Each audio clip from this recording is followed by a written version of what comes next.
This is a study evaluation of a randomized control trial of the program called the Helen Keller International's 2-year Integrated Agricultural Homestead Food Production Program. This is presented by Sarah Disseldorf. The program was facilitated in the country of Burkina Faso in Sub-Saharan Africa and targeted women with children between 3 and 12.9 months old. The program sought to mitigate health issues such as children's stunting and growth, wasting and underweight, as well as hemoglobin levels and anemia, as well as diarrhea prevalence. And the program provided two components, which were agricultural production activities, as well as nutrition and health behavior change communication strategies facilitated by program staff.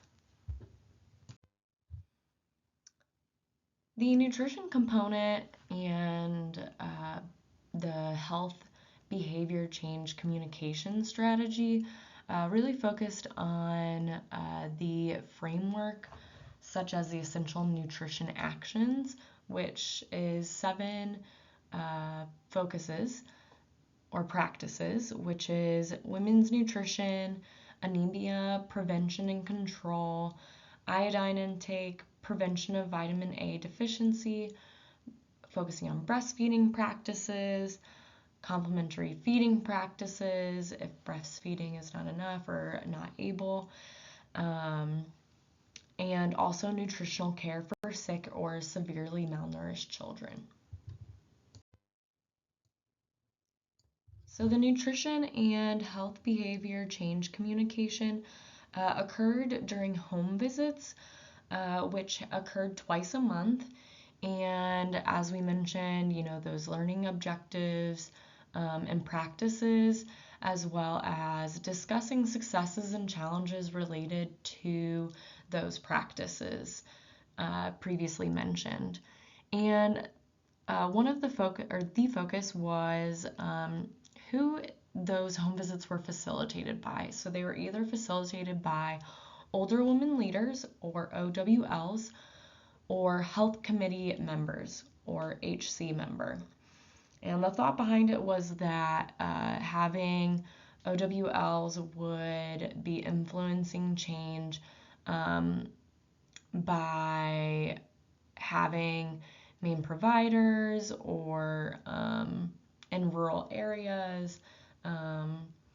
Those women leaders would be an influential facilitator, or could potentially be an influential facilitator, as well as the study wanted to look at the health committee members as they deliver health and nutrition intervention and facilitate direct links to those health services.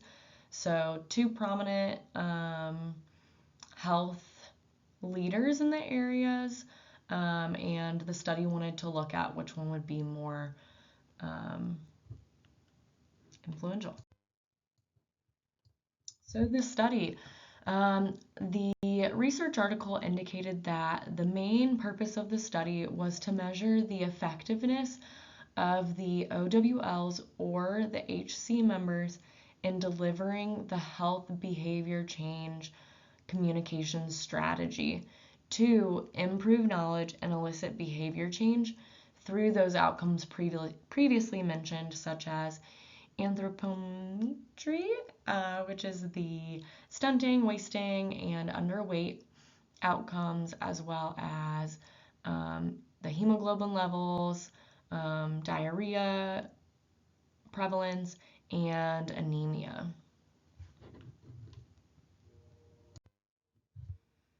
So the study had 181 villages per the census, and from that only 57 met the population requirement of having 4,000 inhabitants, and from that, 55 were randomly selected.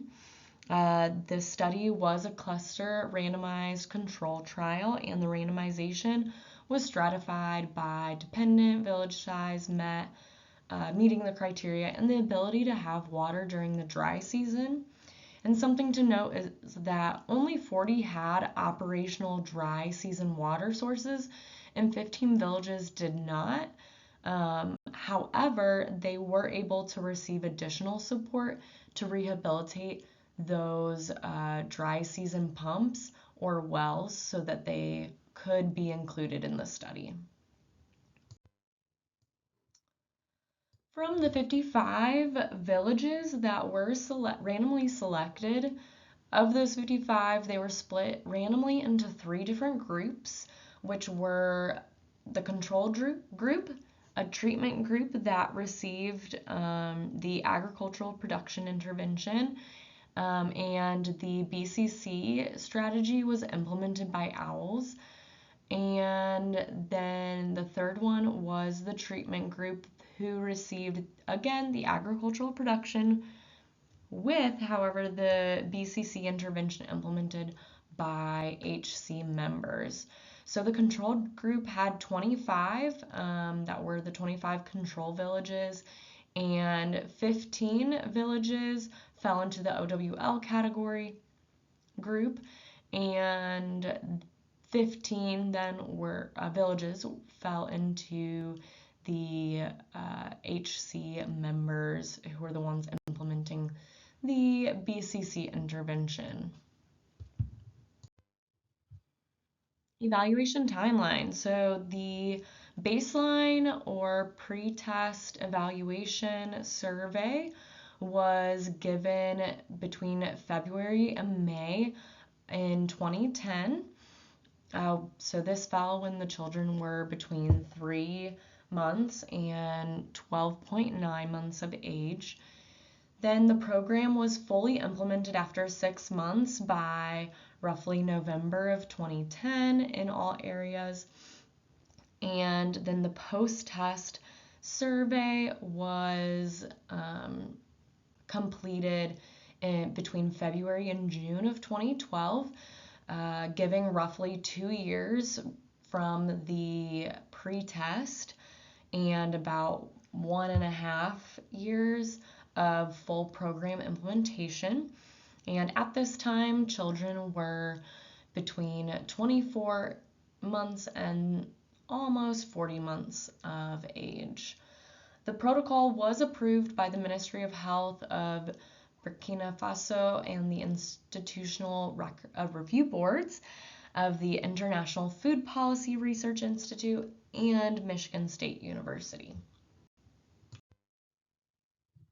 All right, now we get into the 6 components of assessment, which this is based off the worksheet, and they are the objectivity or confirmability, internal design validity, threats to statistical conclusion validity, construct validity, external validity, and utilization.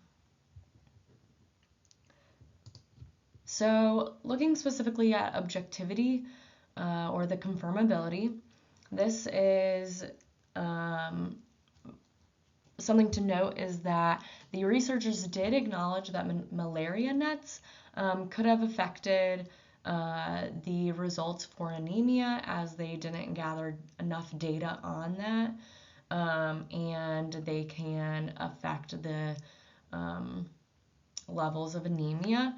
They also acknowledged that there was a small sample size and length of time to fully launch the program.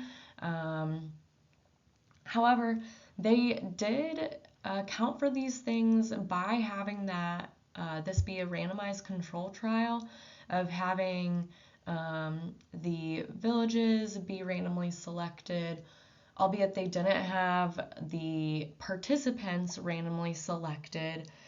That wouldn't have been doable, one, ethically, as well as difficulty of implementation. And They did account for having pre and post test, which and being able to compare that to a compare group, and have two other groups that had similar interventions with a slight variation. Moving into internal design validity, this is looking at the reliability, dependability, credibility, and the authenticity. Something to note is with adoration, 1,767 households did participate in the baseline survey. However, over the 2 years of the study, often we see in longevity studies participants fall off due to a variety of reasons. However, 1,481 participants did end up taking the end survey, which having an 84% remain is pretty impressive. It's noted that a sample size is expected to lose about 10 to 40%. So I would argue that having that many remain is a really good indication. Also, the data collection protocols did seem to be pretty consistent based on the description in the article, and there wasn't a ton of variation or the ability to vary in how those were being done. So I believe that both of these were taken, or the researchers and program facilitators did take these into account and did the best they could in the circumstances. Thank you all so much for listening to my presentation. Please ask any questions in the discussion post about it, and or any other comments would be appreciated. Thanks so much, and I hope you have a great rest of your day.